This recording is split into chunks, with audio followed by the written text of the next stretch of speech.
Olá! Nesse vídeo eu vou contar pra vocês como é que está a amamentação da Júlia, como é que a sonda salvou a nossa amamentação. Na verdade não foi a sonda, né, mas foi um conjunto de estar bem auxiliada pra poder contornar as dificuldades que a gente teve. E vou atualizar vocês sobre como anda esse processo, o que a gente fez e como é que foi essa caminhada até agora. Então deixa eu começar falando que pra quem não assistiu, tem um vídeo aqui no canal contando os inícios desses perrengues da amamentação em mais detalhes, pra quem quiser entender o que aconteceu, como é que isso começou. Contei sobre a amamentação da Júlia, as dificuldades que a gente tava tendo lá quando ela tinha um mês e pouco, se eu não me engano, que foi quando a gente começou a tomar algumas atitudes que precisei, né, tomar algumas atitudes, e depois eu não atualizei mais. Então, quem me acompanha no Instagram sabe que de tempos em tempos eu mostro ali eu amamentando em alguma situação usando sondinha e tal. Mas eu não fiz mais um vídeo atualizando e muitas pessoas me pedem como é que foi, como é que explica como é que faz com a sonda. Então eu pensei, não, vou fazer um vídeo atualizando sobre toda a situação e mostrar pra vocês que mesmo com muitas dificuldades, às vezes, a gente consegue contornar, a gente consegue priorizar a amamentação, consegue levá-la por mais tempo. Que ter que dar fórmula, talvez em algum momento, pro bebê não quer dizer necessariamente o fim da amamentação, tá bom? Então, vamos começar do começo. Já falei que tem um vídeo aqui, quem quiser saber mais detalhes, tá lá no outro vídeo, mas eu vou fazer um breve resumo do que eu falei no outro vídeo, dos motivos da gente começar e precisar introduzir fórmula. Júlia nasceu com quase um mês, ela não tinha ganhado quase nada de peso, ela tinha ganhado muito pouquinho, e aí a gente percebeu que tinha alguma coisa que não tava legal, apesar dela teoricamente parecer estar mamando bem. A gente foi investigar e viu que ela tinha língua presa, ela fez o corte da língua, esperamos um pouco pra ver se isso ia dar resultado nas mamadas. Enquanto isso eu fui fazendo estímulos na produção de leite pra ver se isso ia acarretar já tava fazendo mesmo antes do procedimento, né, mesmo antes de um mês, com 2, 3 semanas de vida dela, eu já comecei a tentar estimular o peito pra tentar aumentar minha produção de leite, e isso não tava dando resultado. O peso dela continuava sem ganhar peso, ganhava muito pouquinho, e aí a gente resolveu entrar com a fórmula para complementar a amamentação, porque minha produção de leite não estava sendo suficiente para o que ela precisava. No outro vídeo eu também expliquei por que a gente optou, e claro que isso eu fiz com consultora de amamentação me acompanhando e vendo o meu caso, para o cenário todo que tava entrar com fórmula com sonda. Em alguns casos vai ser isso recomendado, em alguns outros não vai ser, então antes de as pessoas acharem que isso é solução para todas as pessoas, procurem consultores de amamentação, procurem médicos ou especialistas em amamentação que possam te recomendar para ver qual é a melhor ferramenta para o seu caso. Tem milhões de problemas diferentes, de questões e dificuldades que pode existir com a amamentação, e pro meu caso fazia sentido a gente tentar fazer essa introdução de fórmula com sonda. Lá eu expliquei mais ou menos por que não usar mamadeira e usar sonda. Então a mamadeira, ela tem várias questões, várias coisas que podem dificultar a amamentação. Uma delas é a confusão de bicos, que o bebê faz uma mamada diferente quando suga na mamadeira, e isso dificulta o aprendizado, não porque ele já aprendeu, né, mas isso pode dificultar quando ele vai mamar no peito, porque ele faz uma movimentação, ele fica só lá paradinho engolindo, e no peito ele precisa fazer um esforço. Então ele, sabendo que aquilo ali é mais fácil do que no peito, talvez ele comece a fazer a mamada errada, a musculatura dele não desenvolve da mesma maneira, porque ele precisa fazer aquela força para ter força na musculatura e ir crescendo, melhorando depois de um tempo, né? Então esse é um dos motivos, que seria a confusão de bicos, e o outro é a confusão de fluxo, porque o fluxo da mamadeira, ele é muito mais rápido do que o do peito. Então o bebê com fome, ele logo vai entender, bebês são seres muito inteligentes, né? Ele logo vai entender que a mamadeira é mais fácil que o peito. Então se ele tiver fome, ele vai buscar mamadeira. Com a história da sonda, a gente tira a confusão de bicos, porque o bebê continua no peito, então ele continua ali succionando da mesma maneira, e ele tá estimulando o peito para produzir mais leite. Estímulo é o principal pra gente fazer o leite ser produzido no seio. Além disso, a confusão de fluxo, ela pode existir, isso eu deixar bem claro, porque o fluxo vai ser maior com a sonda do que sem a sonda, mas ela não é tão grande quanto a mamadeira, e da mesma maneira o bebê não tá querendo ir pra fora do peito, que é o caso da mamadeira, né? Então ele tá ali, ele continua ali. Pode acontecer essa confusão de fluxos, e isso pode ser uma questão que pode prejudicar a amamentação também. Então é uma questão que precisa ser levada em consideração quando se introduz a sonda. Não é uma coisa assim, simplesmente introduz porque vai ajudar o bebê ou qualquer coisa assim. Então tem que tomar bastante cuidado com isso também, tá? Pra reduzir isso, a gente usa uma sonda muito fininha. Usei desde o início, testei mais de uma. Algumas não foram tão legais porque o fluxo era muito rápido. Se for o caso das que vocês têm aí, vale tentar fazer um nozinho no fiozinho da própria sonda. Eu tenho uma aqui pra mostrar pra vocês, ó. A sonda tá aqui, dá pra fazer um nozinho assim, ó, um ou mais. Isso ajuda a reduzir o fluxo de leite pro peito. Depois eu falo um pouquinho sobre como usar a sonda, porque muitas pessoas me falaram, ai, como é que usa, que eu acho difícil e tal. Mas deixa eu só continuar, então, o histórico do que aconteceu lá naquele comecinho que eu contei no outro vídeo. A gente começou a introduzir esse leite artificial nas mamadas, em algumas mamadas dela, pra ver se ela retomava um pouquinho o ganho de peso que ela precisava. Os bebês têm ganho de peso diferente. A gente não vai falar de um número absoluto aí, mas tem que olhar pra curva de cada bebê. O que acontece é que a curva da Júlia, ela começou lá no... É uma curva que ela tem que ser crescente e acompanhar mais ou menos. Se ela deslocar um pouquinho da curva, que é aquela média que o bebê poderia ser, não tem problema. Mas a da Júlia despencou. Ela era 50% e ela foi caindo. Vou até botar uma fotinha ali pra mostrar pra vocês como é que foi. Mas enfim, depois da cirurgia dela, te introduziu a fórmula. Esse é o ponto que eu parei no outro vídeo. Então eu vou contar dali em diante o que aconteceu. Introduzimos a fórmula dela a partir daquele momento, muito pouquinho, era tipo 30 ml por mamada. Eu acho que nem lembro se era em todas as mamadas. A gente começou introduzindo depois da mamada, era sempre massagem antes pra ajudar a liberar o leite, mamada, e depois da mamada, depois que eu via que ela tava ali já não tava muito relaxada e tal, eu colocava a sonda pra ela mamar, que no começo 30 ml, às vezes um pouquinho mais que isso, ela nem queria tomar mais que isso, porque o estômago do bebê é muito pequenininho ainda, né? Então eu senti um pouco assim de não dar muito, porque se ela tivesse fome, ela ia ter fome mais cedo na próxima mamada. Eu nunca dei menos de 3 horas entre uma mamada e outra pra dar sonda pra ela, porque se ela quisesse mamar, ela mamava o leite do meu próprio peito. E a gente foi acompanhando de acordo com como eu sentia que ela tinha fome ou não tinha fome. Isso é muito sutil, né? Vai de bebê pra bebê, a mãe tem que observar muito. Não é todo choro que é fome, então a gente tem que ir aprendendo isso. Mas eu acho que eu tenho uma sensibilidade bem boa, assim. Eu conseguia observar bem quando eu achava que era fome e quando eu achava que não era. Então, mas nunca dei mais perto do que de 3 em 3 horas. Quando eu via que ela começava a ficar com fome um pouco mais cedo, eu comecei a me antenar e pensava, acho que ela precisa um pouquinho mais de fórmula, porque ela não tá aguentando mais as 3 horas. Então a gente foi aos pouquinhos aumentando essas quantidades de fórmula, porque ela também vai crescendo e vai precisando de mais leite. E a minha produção de leite, quando eu tô dando fórmula, ela também tende a cair. Então esse é um cuidado que as pessoas precisam ter quando estão introduzindo fórmula, complementando mamada. Então não é uma coisa simplesmente, vou fazer e vai resolver todos os meus problemas. Não, às vezes pode ocasionar novos problemas. Então por isso é importante ter um acompanhamento de consultora, de especialista aí na amamentação, para ir te guiando nesse processo.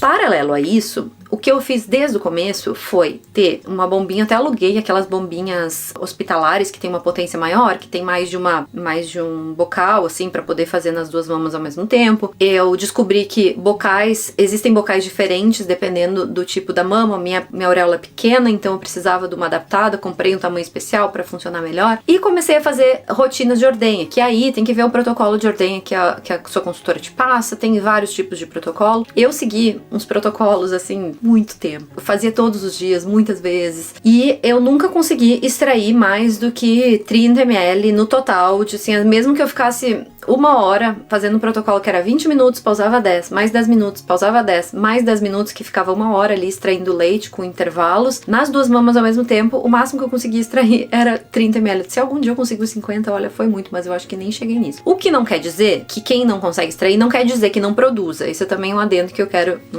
parênteses que eu quero frisar, tá? Mas eu só queria ressaltar isso, que muitas pessoas me perguntaram, mas e por que tu não extraía leite e usava o teu próprio leite pra colocar na sonda? Então, esse leite que eu consegui extrair, que era muito pouquinho, eu usava. Primeiro, eu sempre usava o leite que eu tinha, que eu conseguia tirar de extração, e depois, por último, eu dava fórmula quando eu não tinha mais esse leite. Mas eu não tinha muito leite estocado porque eu não conseguia tirar muita coisa. E aí eu fiquei mantendo esse acompanhamento de peso dela, essa rotina com a fórmula, ao mesmo tempo das mamadas, aí algumas vezes por dia. Também fiz essa rotina de ordenha por um bom tempo, tomei galactogogos, essas coisas de tintura de algodoeiro, não sei o que tudo que pode ajudar, tava tomando tudo que pode. Tava comendo muito, eu até engordei nesse período, porque eu tava assim, não, meu Deus, eu não posso não ter energia pra sabe quando a pessoa entra numa noia assim, de que, meu Deus, eu preciso produzir leite.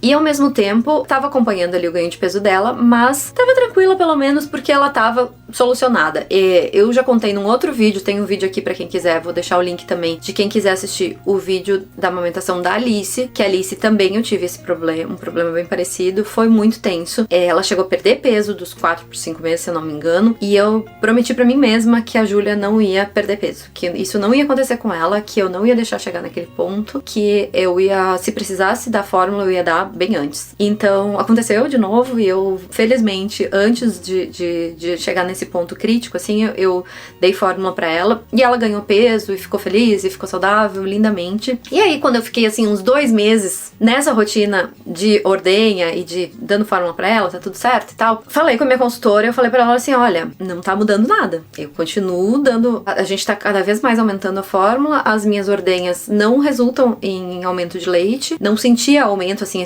mais no começo, lá logo que a Júlia nasceu, eu sentia o meu peito enchendo um pouco mais e tal, até o primeiro mês, depois era raro isso acontecer, depois cada vez acontecia menos, mesmo eu tendo muito estímulo durante o dia. A Júlia ficava muito tempo no meu peito também, a mamada dela tava tudo certo, depois que ela fez a cirurgia, um pouquinho depois já ficou perfeita, assim, eu nunca teve um grande problema de mamada, mas melhorou ainda depois de fazer o corte da língua, e aí não tinha mais por que não estar aumentando a minha produção de leite. O normal seria, uma mulher, normalmente, ia fazer todo esse processo que eu fiz, e é isso que eu queria falar pras pessoas, geralmente quando tu vai fazer, tá com problema de produção de leite, tá precisando aumentar, vai fazer esses protocolos, teu leite vai aumentar, porque é o natural do teu corpo responder, mais estímulo gera mais produção de leite. E aí aconteceu de passar 2, 3 meses, não lembro exatamente quando foi, e aí a minha consultora falou, vamos fazer um exame de sangue pra ver se tá tudo certo, se não é alguma questão hormonal, vamos ver como é que tá a tua prolactina, e vamos ver como estão as outras questões, porque podia ser algum outro fator que estava desencadeando o meu corpo a não permitir essa produção de leite. E aí eu fiz uma batelada de exames lá, meio sem achar que ia ser alguma causa de algum hormônio, alguma coisa assim, porque na época da Alice eu também fiz um monte de batelada de exame e não foi identificado nada, tava tudo normal. E aí fiz lá, e aí tava com uma pequena alteração na tireoide, que poderia até ter um impacto na produção de leite, mas de acordo, eu conversei depois com o endocrinologista, ele falou, isso aqui poderia ajudar a impactar, mas não justifica igual que nesses resultados de exames a minha prolactina tava muito baixa. Mas assim, muito baixa mesmo. Ela tava, uma pessoa amamentando ali, eu devia estar com 5 meses da Júlia, eu não lembro exatamente os números, tá? Eu vou chutar uma ordem de grandeza só pra vocês terem uma ideia. Digamos que a minha prolactina devia estar de 50 a 100 e o resultado dela era tipo 6. Era de uma pessoa que não amamentava, na verdade.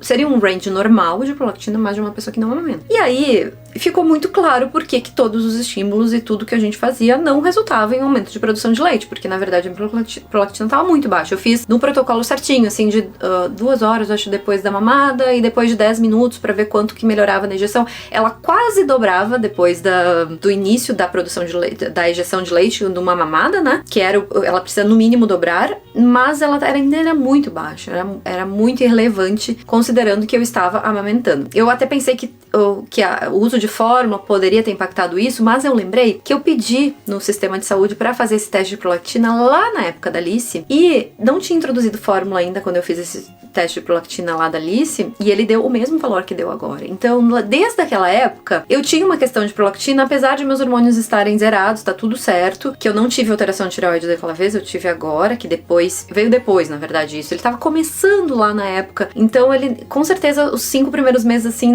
lá o primeiro mês de gravidez não era a tireoide que tava impactando nisso. Era uma questão, que a explicação que tem pra isso, a gente sempre quer uma explicação, né? Não encontrei explicação. Eu fui na literatura, eu pesquisei muito, a minha consultora pesquisou, levou para outras consultoras, falei com o endocrinologista. O fato é que não se pesquisa muito quando uma mãe não consegue amamentar por algum motivo. Algumas coisas são pesquisadas, mas algumas outras simplesmente pode ser muito raro de acontecer isso, de a prolactina ser muito baixa. E o que se faz, geralmente, não é um grande problema, você não consegue amamentar, não é uma questão de saúde, assim, que precisa, da saúde da mãe, né, que precisa de intervenção e tal. O que se faz? Se dá fórmula pro bebê, é mais uma mãe que não conseguiu amamentar, assim como tem muitas que não conseguem por diversos fatores, e não se investiga isso. E aí a minha consultora até ficou com uma suspeita de que pudesse ser uma síndrome de... eu sou péssima pra nomes, gente. Síndrome de alguma coisa, eu vou escrever aí, tá? Que eu não vou lembrar agora. Que é uma consequência que dá de uma lesão na hipófise quando a mãe tem uma hemorragia no parto. Eu tive uma hemorragia no parto da Alice, então a suspeita, ela falou, será que não é isso? Só porque, assim, não se encontra explicação, então poderia ser uma explicação. Eu pesquisei um pouco os artigos que tinha sobre isso e não parecia ser o caso, porque quando há uma lesão na hipófise, geralmente acontecem outros tipos de alterações juntas. Mas, por via das dúvidas, quando eu conversei com o endocrinologista até pra consultar essa alteração de tireoide, eu fiz vários questionamentos pra ele e ele me veio com essa informação também. Ele falou, olha, se tivesse sido esse tipo de síndrome de Schengen, gente, eu não vou tentar porque vai ficar pior. Se fosse esse caso de ser causado pela hemorragia, hemorragia, a gente estaria vendo outras alterações hormonais, alterações em outros hormônios. A prolactina seria mais um deles, não seria o único. E a gente tá vendo que não tem outras questões aqui, então não acho que seja o caso. Ele até perguntei se não poderia ser, sei lá, um adenoma na hipófise, e ele falou que também não é o caso, porque isso aumenta a prolactina. Tem pessoas que têm situações de hiperlactação, às vezes até mesmo sem estarem amamentando, né? E às vezes é por causa de algum tumor, adenoma, alguma coisa assim que tá ali pressionando, mas isso causa um aumento de lactação, não uma diminuição na prolactina. Então ele falou que não tem muita explicação também, ele também me disse, ó, não tem como saber qual o motivo, e isso não é um problema pra tua vida, ele só é um problema pra, né, tu amamentar, pelo menos em volumes suficientes. E aí, o que poderia ser feito no meu caso? Além do que eu já estava fazendo, claro, que era complementar a amamentação. Antes de eu consultar a endocrinologista, a minha consultora já me falou, tá? A Júlia tá quase 6 meses. Ela me falou que teria alternativa de remédios que não são específicos para lactação, eles são para enjoo, geralmente, mas que eles têm como efeito colateral o aumento da prolactina e, consequentemente, o aumento de lactação. E aí ela me indicou, né, se eu quisesse, era para consultar, lógico, o médico, para ter acompanhamento do médico com isso, mas que era uma alternativa para eu seguir amamentando e tentar voltar a amamentar exclusivo. Sem a fórmula, no caso. Porque em momento nenhum eu parei, né, de amamentar, continuava amamentando, só que com esse complemento. E aí, o que aconteceu? Eu comecei a pesquisar de novo na literatura e tal, e eu vi que se usa muito mesmo esses protocolos para indução de lactação, até para pessoas que não gestaram, é um dos protocolos que se usa, mas eu não me senti tranquila. Eu fiquei achando que minha saúde mental não ia me permitir muito, eu ia ficar achando, ai meu Deus, mas agora eu tive isso aqui, uma palpitação, será que não é por causa desse remédio? Porque ele é um medicamento que, são vários, tá? Mas a maioria deles, eles são pesquisados para serem usados numa questão pontual de enjoo, que tu vai usar por uma semana, alguma coisa assim. E nesse caso seria um uso contínuo por meses, porque se eu parasse de tomar, minha prolactina ia cair de novo. E aí eu não me senti segura. Eu sei que muitas pessoas tomam e dá tudo certo e resolvem o caso delas, mas eu não me senti segura. Até falei com o endócrino, ele falou, não, é tranquilo de tomar e tal, não precisa se preocupar, mas eu preferi seguir a minha intuição e não, vamos seguir na fórmula, tá tranquilo, ela vai continuar sendo amamentada, mesmo que num volume muito menor. E eu decidi não usar medicação pra isso e continuar naquele método que a gente já tava fazendo. Porque também ela tava já com 6 meses e já ia começar a comer, não sabia quanto tempo ia demorar pra ela engrenar a comida, mas eu sabia que no momento que ela começasse a comer eu poderia reduzir a fórmula, com o passar do tempo, lógico, né, quando ela engrenasse. A Alice começou a usar a fórmula lá no outro vídeo, eu falei, com lá por 5 meses e pouco, quase 5 meses e meio. Então, quando ela começou a comer, e a Alice já comia muito desde o começo, eu já consegui reduzir a fórmula e com 7 meses ela já não tomava mais fórmula, né? Mas eu não sabia como é que ia ser com a Júlia. O que aconteceu? A Júlia demorou um pouquinho mais pra começar a comer mais, então a gente seguiu, né, nessa função de fórmula por causa dessas decisões. E hoje eu penso que, nossa, que bom que eu fiz isso, porque eu já falei lá no Insta, mas eu vou aproveitar esse vídeo pra falar isso aqui. Eu tive hipertiroidismo e depois hipotiroidismo pós-gestacional, que foi aquele comecinho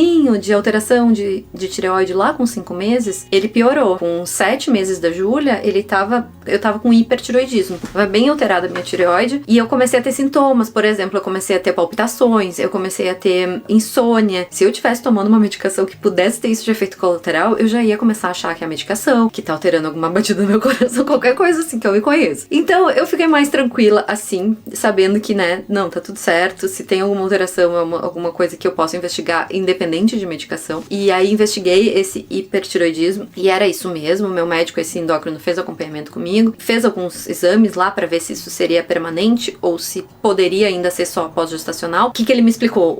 Os hormônios dão uma bagunçada durante a gestação e é bem comum nesse primeiro ano depois que o bebê nasce, a mulher pode ter tanto hipo como hipertiroidismo e muitas vezes regula sozinho, que deu essa bagunçada e volta ao normal. Muitas vezes não, muitas vezes gera um anticorpo lá no teu corpo que acaba se tornando doença de Graves e acaba sendo permanente e precisa ser tratado. Mas como o meu caso não tinha gerado esse anticorpo, tava só com uma alteração de tireoide mesmo, a gente seguiu acompanhando pra ver se isso ia voltar. Eu tô fazendo um assunto paralelo à história da amamentação, né? Mas eu achei que cabia eu explicar pra vocês. E aí ele foi de hiper pra hipo no mês seguinte e mais um mês regularizou. Agora faz um mês e pouco que eu fiz o último exame e tava regular, então minha tireoide voltou ao normal. Foi realmente um pós-gestacional aí que deu uma bagunçadinha aí na minha vida. Mas voltando, fechando parênteses da tireoide, voltando pra amamentação, o que aconteceu? A Júlia demorou um pouquinho mais pra engrenar na alimentação, o que é bem mais comum do que o que aconteceu com a Alice. E aí, quando ela tinha de 7 para 8 meses, ela começou a engrenar um pouquinho mais. Então ela continuava mamando e tomando a fórmula de acordo com o que a gente já tava fazendo antes. Só que de 7 para 8 meses eu percebi que ela tava comendo mais. E aí eu comecei a prestar atenção se ela tava realmente com fome quando queria mamar. Às vezes não, às vezes ela vinha pro peito e dormia. Eu olhava, opa, ela não tá com fome agora, que seria o horário dela mamar. Eu comecei a espaçar um pouco mais essas mamadas dela. Mamadas com fórmula, né? Que antes era de 3 em 3 horas, né? Que a mamada com fórmula eu comecei a espaçar mais. Ela continuava mamando em livre demanda, mas eu não sentia ela agitada como que se estivesse com fome. Porque a diferença é a seguinte, essa história da confusão de fluxos, ela existe, ela aconteceu com a gente também, que quando a Júlia tava com fome, ela não ficava com fome no meu peito, tranquila, se eu não tivesse com fórmula. Porque ela já sabia que aquilo não tava saciando ela. Então, essa era a confusão de fluxo que a gente tinha. E aí, nessa idade que ela começou a comer mais, ali perto dos 8 meses, ela começou a ficar mais tempo no meu peito, ou ficar um pouquinho no meu peito e relaxar, mesmo quando seria o horário dela tomar a fórmula. E aí, como ela ficava tranquila, às vezes eu deixava,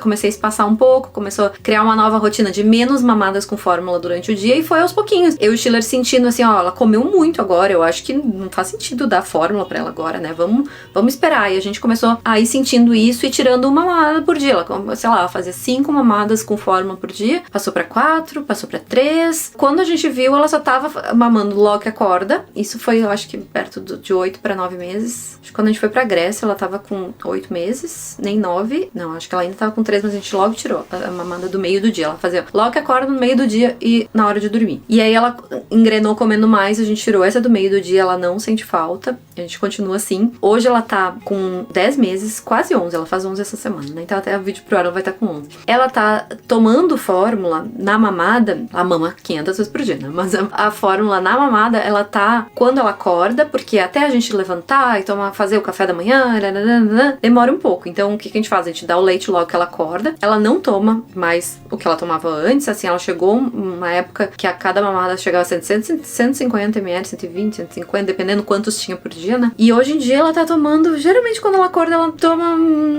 tô olhando pra mamadeira aqui pra ver quanto que ela toma, mais ou menos 50, 80 ml no máximo. Raramente ela toma uma mamadeira maior. Falo mamadeira porque eu faço a medida na mamadeira, né? Não, ela não toma no bico da mamadeira. E ela toma um pouquinho assim só pra tirar o desespero logo que ela acordou. Ela toma uns 50, 80 ml. E aí a gente toma o café da manhã 1 hora e pouco depois, que a gente vai lá, cozinha, né? E coloca ela na mesinha dela, toma o café da manhã, segue as refeições ao longo do dia sem nada. Na hora de dormir, ela mama pra relaxar. E aí, dependendo como ela jantou, ela mama um pouquinho ou ela mama um pouquinho mais.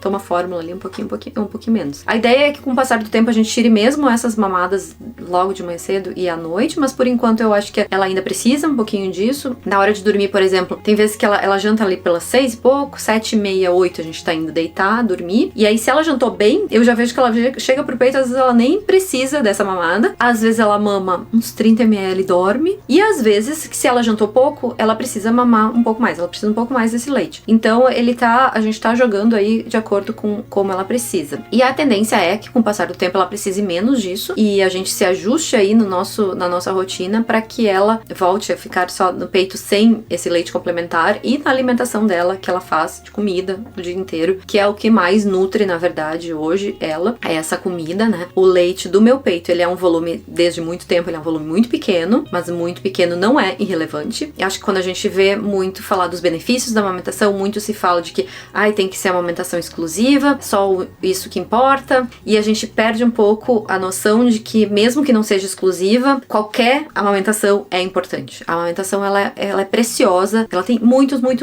benefícios pro bebê, inclusive pra mãe também, e se a gente conseguir manter, mesmo que seja mista, que foi o nosso caso, que a gente precisou fazer essa amamentação mista, mesmo que seja com toda essa trabalheira que for, é um benefício muito grande. Então, mesmo que o volume de leite ali, sei lá quanto de leite eu produzo, não sei, eu não consigo mensurar, mas que seja, sei lá, 100, 200 ml por dia, gente, isso já é maravilhoso pro bebê, porque tem anticorpos ali pra ele, tem essa conexão que ela tem, essa força da musculatura do bebê, de que ele tá fazendo ali, que ajuda a desenvolver toda essa parte oral da criança. Então, aí as pessoas me perguntam, mas não vale a pena todo esse trabalho? Lá no Insta me perguntaram, umas vezes eu respondi que a amamentação, ela não é só ser exclusiva e ser o volume todo de leite que o bebê precisa. Se você tiver condições e puder e conseguir, maravilhoso. O leite materno, a amamentação é o melhor alimento que o seu bebê pode ter, não só alimento, mas é também esse desenvolvimento muscular todo que ele vai ter pela movimentação que tá fazendo. Tem inúmeros benefícios para a saúde da mãe, é muito benéfico também, reduz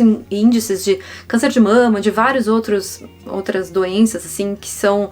a saúde da mulher fica melhor por amamentar mais tempo. E com a Alice a gente tinha conseguido um desfecho bem favorável, porque ela conseguiu continuar amamentando, eu amamentei ela até os 3 anos e meio, e ela só parou porque ela desinteressou com 3 anos e meio. E a minha ideia sempre foi manter essa amamentação, mesmo com complemento, que essa amamentação se mantivesse pra ter todos esses benefícios, pra gente conseguir continuar quanto máximo que fosse. Foi uma coisa que eu falei pra minha consultora desde o primeiro momento, assim, qual o risco de eu perder minha amamentação? Ela falou, quase zero. Se a gente fizer isso aqui, tem grande chance de tu voltar, que era a maior chance, era de eu voltar a amamentar exclusivo em algum momento, mas se tu não voltar, tu tem muita chance de continuar amamentando, mesmo que seja com sonda, complementando, porque não tem muito risco tão forte de perder a amamentação como quando a gente introduz mamadeira, simplesmente uma mamadeira para criança. O bebê desinteressa, a produção de leite da mãe baixa muito, o bebê não quer mais, não sabe mais mamar, machuca a mãe por causa dessa confusão de fluxo e de bico. Então,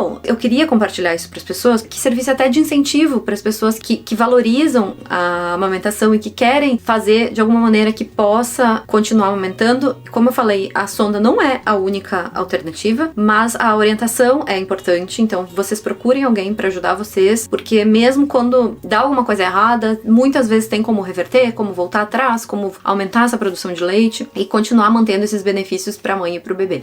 Eu queria só mostrar para vocês, na prática, antes de encerrar o vídeo, como é que é, porque muitas mães me perguntaram, tá? Lá no Instagram, toda vez que eu mostro as pessoas como é que tu faz, existem alguns sisteminhas de translactação, relactação.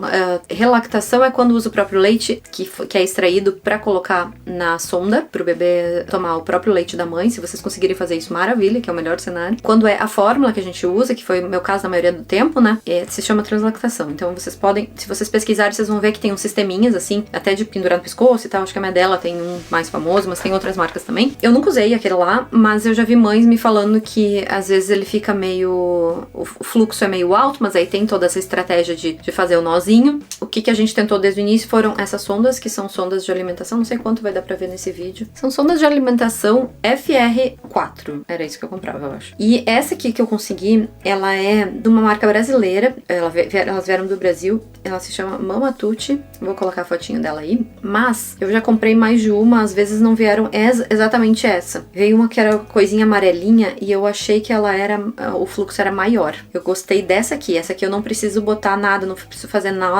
nada, e ela vem um fluxo lento. E aí o bebê demora pra conseguir amamentar, isso também eu esqueci de falar, mas ele tem mais tempo de perceber a saciedade e não querer mais mamar quando o fluxo é um pouco menor, sabe? Quando o fluxo é muito rápido, às vezes na mamadeira acontece isso, né? E às vezes acaba tomando mais do que precisa. E a gente fez esse esquema assim, ó, de uma mamadeira normal dessas.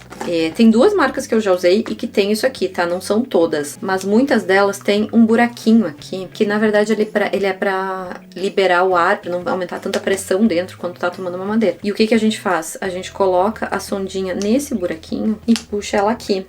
Ó, as mamadeiras, elas têm um buraquinho aqui pra evitar que dê uma pressão muito forte aqui, ó, pra não ficar pressionando só pela saída do bico. Então elas têm um buraquinho que a gente coloca a sonda por esse buraquinho, ó, coloquei aqui, e aí a sonda fica ali dentro, isso aqui vai na boquinha dela, quando ela estiver mamando, né, e isso aqui fica dentro da mamadeira com leite. O bom disso aqui é que ele fica, ó, ele sai um pouquinho sem empurrar, mas ele não fica super soltando, assim, eu tenho que fazer uma força pra puxar. Aquele outro que é verdinho já e que tem um buraquinho, o buraquinho é muito folgado pra sonda e ele sai muito fácil, eu só faço assim ele sai. Esse aqui fica mais firmezinho, e aí, mas ele não chega a apertar, a fechar a sonda. Ele só fica mais firme, então, e tipo, se a mamadeira vira, ela não cai tão fácil, pinga aqui um pouquinho, mas não tanto. Se virar aquele coisinho da sonda, vira um desastre. Que chama de relactador, né? Aquele verdinho. Acho que eu tenho aqui. Esse aqui, não gostei. Tentei usar, não rolou. Achei essa partezinha aqui muito solta. Sai muito fácil daqui e ele não veda bem. Não sei, não gostei. Bem melhor usar as mamadeiras. Sem contar que as mamadeiras eu tenho várias, né? E daí fica suja, mais fácil, mais prático no dia a dia, porque são várias mamadas no dia. E aí, pra colocar na mamada, muitas pessoas me perguntaram o que eu faço, né? A Júlia tá mamando, ela tá sugando direitinho, com a boca certinho ali no mamilo. E aí eu enfio o fiozinho num cantinho da boca dela, que é entre essa região aqui e aqui, ó. Essa parte da boca, ela anda assim, entre essa parte e essa parte. Eu coloco aqui por dentro, ó. Ela tá mamando, eu coloco o fiozinho aqui, um pouquinho pra dentro, não precisa nem muito. Eu corto a pontinha, que tem um furinho, às vezes, aqui, que, né, precisa enfiar muito. Daí eu corto a pontinha pra não ter aquele furinho. E funciona, funcionou super bem. Então eu só queria mostrar, porque muitas pessoas, ai, como é que faz, não tô conseguindo. O bom é que, como é mamadeira simples, eu posso comprar várias, e aí pra lavar é muito mais fácil do que ter só um sisteminha de translactação e ter que usar às vezes 4, 5 vezes por dia. E aí tem que ficar lavando toda hora. Não, né, tu não vai lavar toda hora igual, né? Mas enfim, é isso aqui eu coloco na máquina de lavar, então é mais prático, assim. E mesmo assim, não consegui lavar ainda, tem outra mamadeira limpa. Então é uma mamadeira simples que dá pra aproveitar. Eu uso essa aqui da Mama, mas tem a Venti também, eu sei que tem uma que tem esse buraquinho. Eu acho que a maioria deve ter, talvez umas muito simples, não tenho. Mas aí pesquisa aí alguma mamadeira que vocês tenham acesso aí que funcione. Outra coisa que eu queria falar é que eu tô falando aí muito sobre fórmula, mas eu queria deixar muito claro que fórmula não é nem perto do alimento, ela é como se fosse um medicamento, né? Que a gente vai poder usar pra poder ter um desfecho favorável em cenários que a gente não consegue usar o leite materno, mas se vocês puderem usar o leite materno, sempre deem preferência a ele. Essas fórmulas, elas têm um monte de tralha dentro, e eu fico assim, que saco que eu tenho que usar isso. E eu ainda procurei, achei uma que é tudo orgânico, não tem esses leites sacarosos, essas tralha aí, um monte de açúcares extra com nomes esquisitos, enfim. Mas mesmo assim, ainda tem óleos vegetais, ainda é um alimento processado. Não é a mesma coisa do que quem tem a oportunidade de usar o seu próprio leite, tá? Apesar disso, cada família tem que saber o que é prioridade, assim como eu tive que entender o que era prioridade na minha família, eu precisei usar e tá tudo bem, né? A gente faz o melhor dentro do nosso cenário, mas eu achei que valia ressaltar isso pra vocês. Se tiverem a oportunidade de ficarem só com leite materno, fiquem, mas eu queria contar a minha experiência pra dar essa expectativa pra vocês de que às vezes tem algumas coisas que a gente precisa fazer, alguns detalhes que a gente precisa ajustar e que pode dar certo no final das contas.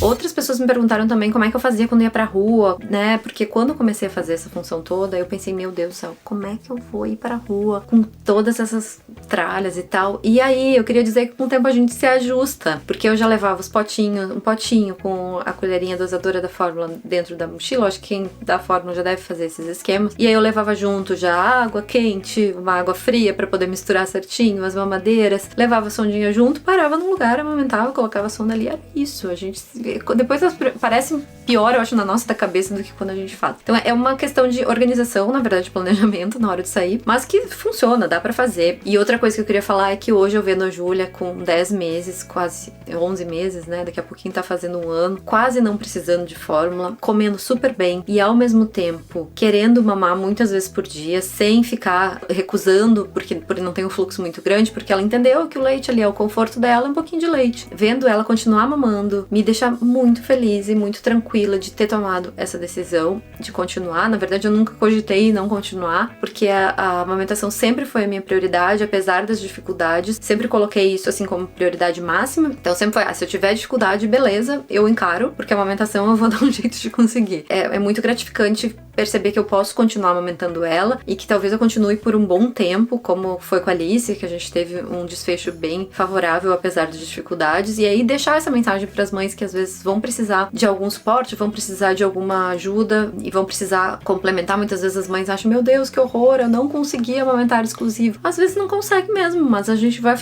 pode tentar fazer o melhor que a gente puder naquele cenário que a gente tem. Algumas mães também optam por não amamentar e cada um com as suas prioridades, como eu falei, isso não é um julgamento de maneira nenhuma. Eu entendo também que algumas pessoas tenham outras prioridades, né? Mas eu queria dar uma esperança, assim, pra quem tem isso como prioridade, sabe das dificuldades que tem e sabe que muitas vezes pode ser muito difícil, mas que muitas vezes vale a pena a gente buscar alternativas e vai até onde a gente conseguir ir, lógico, né? Cada um sabe dos seus limites também, né?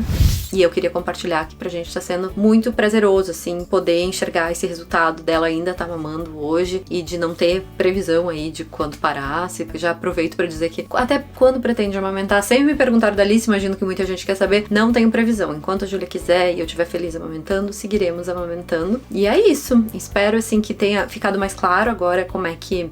falei bastante, né? Mas como foi, assim, as nossas dificuldades e o nosso cenário. Espero que inspire aí outras mães que talvez tenham algumas dificuldades parecidas e mesmo que não sejam parecidas, a procurarem alguma ajuda de alguém que consiga orientá-las melhor pra gente tá conseguindo desfechos bons aí que nem a gente teve, tá bom? Se ficaram com alguma dúvida, perguntem. Se eu esqueci alguma coisa, eu tento responder nos comentários ou respondo lá no Insta se ficou faltando alguma informação, mas eu acho que eu consegui cobrir basicamente tudo do que eu tinha pra falar sobre esse assunto agora. Se gostaram do vídeo, não se esqueça de se inscrever no canal e a gente se vê no próximo vídeo. Um beijo!